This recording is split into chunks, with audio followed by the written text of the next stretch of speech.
인생 위로하네 우리 동네 편의점. 경제하는 사람들의 마음을 읽어보는 코너 호모 이코노미쿠스입니다. 흘러가는 내 인생 위로하네 우리 동네 편의점. 아르바이트생이 화장실 다녀올 때가 아니면 문 잠길 일 없는 가게, 연중 셔터 내릴 일이 별로 없는 그곳, 편의점입니다. 한국이 인구당 편의점 수가 가장 많은 말 그대로 편의점 왕국으로 떠올랐습니다. 삼각김밥 라면 하나 다른 게 다 그런 거지. 급성장한 편의점 업계, 그에 따른 내 일상의 변화들 빅데이터로 들여다보겠습니다. 한국인사이트 연구소 전민기 팀장 나오셨습니다. 네, 팀장님 반갑습니다. 네, 반갑습니다. 전민기입니다. 마침 오늘 말씀하신 주제에 맞춰서 이찬원 씨가 조금 전에 신곡 발표했더라고요. 뭐 좀 교감이 있으셨던 거예요? 뭐 그렇게 친하면 좋겠지만 그런 건 아니고 미리 예고가 됐었죠. 흘러가는 내 인생 위로하네 우리 동네 편의점. 그래서 트로트 소재의 어떤 노래가 될 정도로 사실 우리에게 편의점이 굉장히 친숙한 곳이죠. 근데 최근에 이런 편의점이 진화의 진화를 거듭하고 있습니다. 연관어로서 좀 소개를 해드릴게요. 볼게요. 네. 자, 편의점 연관어 보시면 메뉴, 집, 마트, 가격, 이벤트, 배달, 신상, 커피, 맥주, 조금 전에 이 2,000원씩까지 네. 연관어로 뜨고 있습니다. 삼각김밥 라면 하나 다른 게 다 그런 거지. 마트라고 하면은 이제 대형 마트일 텐데 네. 바로 옆에 있는 거 보니까 뭔가 편의점과 대형 마트가 이제 경쟁 상대가 됐다? 그렇죠. 이런 구도로 보이네요. 그러니까 이제 기존 가공식품에서부터 신선식품까지 판매 상품 범위가 넓어졌기 때문이거든요. 그래서 이제 지역 큰 마트보다 그냥 바로 앞에 있는 편의점을 이용하는 분들이 훨씬 더 많아졌다는 거고요. 네. 실제로 이 데이터로도 확인이 되는데요. 수치를 보시면요. 이제 지역 큰 마트보다 6월 기준으로 봤을 때 오프라인 유통 매출 비중에서 편의점이 33.3%, 네. 백화점이 31.4%, 대형마트가 29.1%. 편의점이 백화점 매출을 앞질렀다는 거를 알 수가 있습니다. 뭐 오프라인 유통의 미래는 편의점이 될 거다라는 말이 아주 과언은 또 아닌 것 같네요. 그렇습니다. 실제로 근데 백화점을 앞지른 것보다 대형마트를 앞지른 게 저는 더 눈에 들어오는데 네. 대형마트에서 파는 품목 중에 편의점으로 많이 옮겨간 품목들 어떤 게 있어요? 그 대형마트의 장점이었다라고 하면은 대용량 생필품들이거든요. 휴지 같은 거. 예, 네. 이제는 편의점에서도 살 수가 있게 됐습니다. 그 CU 모바일 앱에 보시면 대용량 카테고리가 실제로 생겼고요. 앱에서 구매만 하면 편의점 방문 필요 없이 집에서 또 택배로 받을 수가 있습니다. 그래서 뭐 10kg이나 20kg짜리 쌀, 5kg짜리 포기김치, 네. 30론짜리 두루마리 휴지까지 이 대용량 생필품을 저렴하게 살 수가 있고요. 네. 또 이제 편의점에서 한우도 살 수가 있게 됐습니다. 이마트24가 농협과 손잡고 한우, 뭐 한돈, 냉장육을 판매하고, 그래서 기존에 냉동식품만 살 수 있었던 편의점에서 완전히 탈바꿈해서 근거리 장보기족들 끌어 모으고 있다고 볼 네. 수가 있겠습니다. 그래도 가격 생각하면 이게 네. 단돈 몇백 원이라도 싸게 살려면 그래도 대형마트 가야 되지 않나 하는 생각이 들긴 하는데요. 그 예전에는 사실 대형마트가 편의점보다 훨씬 싸다라는 인식이 있었는데 최근에는 그 시중 대형마트보다 20-30% 저렴한 그런 가격에 판매하는 것도 있기 때문에 네. 잘 따져보시면 오히려 편의점에서 더 저렴하게 구매를 하실 수가 있습니다. 그 세븐일레븐 모바일 앱에 가보시면요. 자체 신선식품 브랜드가 있거든요. 네.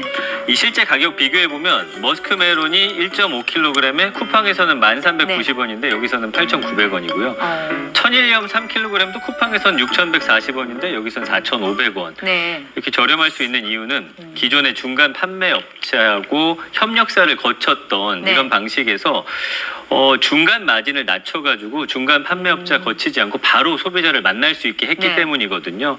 그래서 장바구니 물가가 일제히 치솟는 상황에서 저렴하면서 또 가깝잖아요. 편리하니까 편의점을 이용하는 거고요. 이 가성비가 높아졌다는 게 편의점에 대한 인식도 높아졌고 이용하는 분들도 많아졌고 그리고 결국에는 집에서 가깝고 싸고 편리하고 품질도 좋고 이런 이유 때문에 편의점을 이용하는 것이죠. 편의점 가보면 요즘은 뭐 1+1, 2+1 뭐 이런 것도 많이 하잖아요. 네. 이런 초저가 마케팅으로도 과연 이윤이 남나? 그게 가능할까 싶거든요. 결국엔 소위 우리가 이제 박리담회라고 해서 많이 파는 전략을 펼치는 거거든요. 방문객 1인당 지출액을 늘리기 위한 그런 노력들을 하다 보니까 출시 기획 단계부터 제조 원가를 확 낮추는 방법을 활용하고 있습니다. 그러니까 가성비 높은 제품을 많이 팔아서 고객들을 늘리고 생산을 네. 늘리는 뭔가 규모의 경제를 일으키겠다는 게 또 전략인 것 같네요. 맞습니다. 예. 요즘 편의점 업계의 효자 상품은 뭔가요? 이게 한때 도시락이었는데. 예, 요즘에는 편의점에서 자체 브랜드를 달고 나온 커피가 효자 노릇을 커피요? 하고 있습니다. 네. 한 잔 평균 1,000원대이기 때문에 굉장히 싸죠. 근데 이제 맛은 거기에 크게 뒤지지 않기 때문에 반응이 상당히 좋고요. 네. 작년 기준으로 대표 편의점 3군데에서 판매한 이 커피 잔을 보니까 4억 잔이나 됩니다. 이게 스타벅스 한 해 판매량이 2억 잔이니까 네. 2배를 넘죠. 그리고 커피와 함께 주류 매출도 굉장히 최근에 많이 되고 있는데요.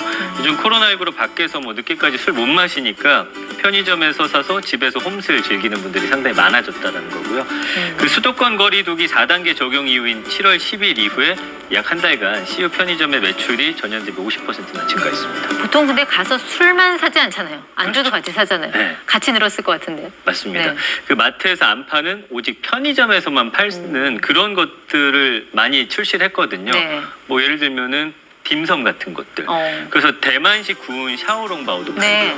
해외 여행지 이색 먹거리를 편의점에서 손쉽게 맛볼 수 있어서 인기고 그 MZ세대 취향을 저격한 콜라보 제품도 많이 나오고 있는데 네. 90년대 추억의 과자를 떠올리는 밭두렁 오야스라든지 뭐 순후추 매운맛 라면, 미원 감칠맛 라면이 MZ세대에게 뜨거운 반응을 얻고 있습니다. 네, 이런 MZ세대 취향을 잘 잡으려면 재밌는 이벤트 뭐 이런 거 좀 많이 해야 될 텐데 요즘 편의점 보면은 그런 행사들이 많은 것 같아요. 혹시 MZ세대가 편의점에 출석한다 이런 말 들어보셨어요? 출첵 이런 거 들어봤어요. 그 뭐냐면은 매일 출근 도장 찍듯이 모바일 앱에다가 접속하면 현금처럼 쓸 수 있는 포인트를 지급을 해주는 거예요. 네. 출석 잘하는 사람들한테.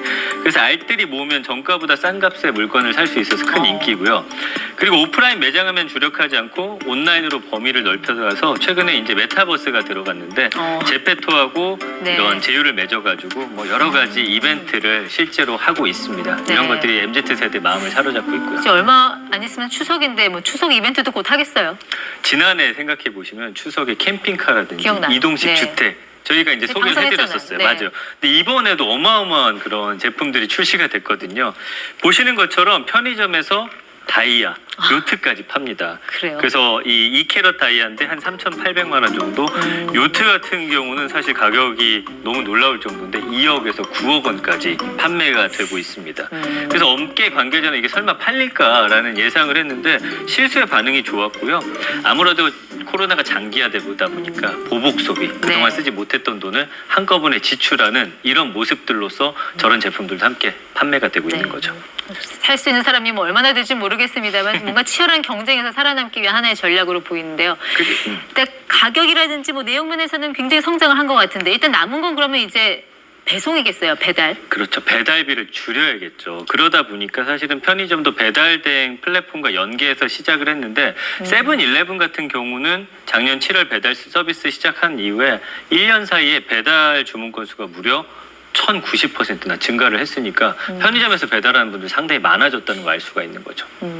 사실 뭐 편의점 시대에 근유도 많잖아요. 뭐 은퇴자들이 많이 이거 창업하면서 또 경쟁도 치열해지는 뭐 네. 출혈 경쟁, 과다 경쟁, 뭐 본사는 웃고 뭐 가맹점은 운다 이런 얘기도 있는데 이런 부분도 언제 한번 또 같이 짚어보면 좋을 것 같습니다. 알겠습니다. 네, 오늘 호모 이코노미쿠스는 한국인사이트 연구소 전민기 팀장과 함께했습니다. 네, 고맙습니다. 감사합니다.